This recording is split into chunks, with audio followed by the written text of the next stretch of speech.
Despite me crying and shaking, a male officer then proceeded to take my mugshot photo without my hijab on. Accusations of humiliation by Temple University police and Philadelphia police. During my arrest at the career fair, a male Temple police officer groped my breast and pulled it, using it to pull me in for my own arrest. Two women, one a recent graduate of the school, claim officers were intimidating and violent during a protest on campus last week.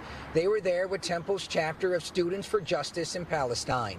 The goal was to demonstrate against a few vendors at a career fair, believing they have ties to violence in Gaza. The Temple University Police Department's inappropriate response last week highlights the larger landscape of escalating hostility toward Muslim students and community members. Johara Shama tells NBC10 a Philadelphia police officer yanked her hijab, a religious head covering, off her head. She claims she was not allowed to wear it during her booking photo and while she was in custody for 20 hours. Even after repeatedly explaining the significance of my religious attire to the officers, they mocked me and denied me the right to cover myself. Temple police took to social media saying they looked at hours of body camera footage. They say there's no evidence of anyone taking off someone's hijab by them. They say that also goes for brutalizing demonstrators or groping them. Temple says its video shows demonstrators illegally breaking up the career fair and shoving officers. The school has suspended the pro-Palestinian group for now for violating university guidelines. It's an ideological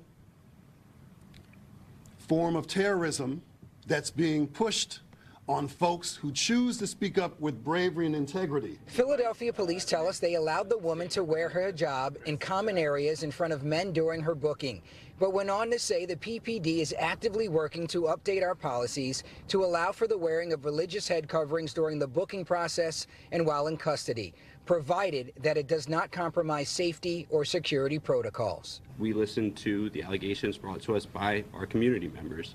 We trust them, we believe them, we're going to stand by them. They tell us they want structural changes for both police departments as well as apologies. They say they have not ruled out the chance of lawsuits. At police headquarters, Aaron Baskerville, NBC 10 News. And the school issued a lengthy statement saying, in part, quote, students and student organizations have the right to protest. However, the university has established rules and procedures to ensure protests and demonstrations can proceed safely and without harassment and intimidation of others.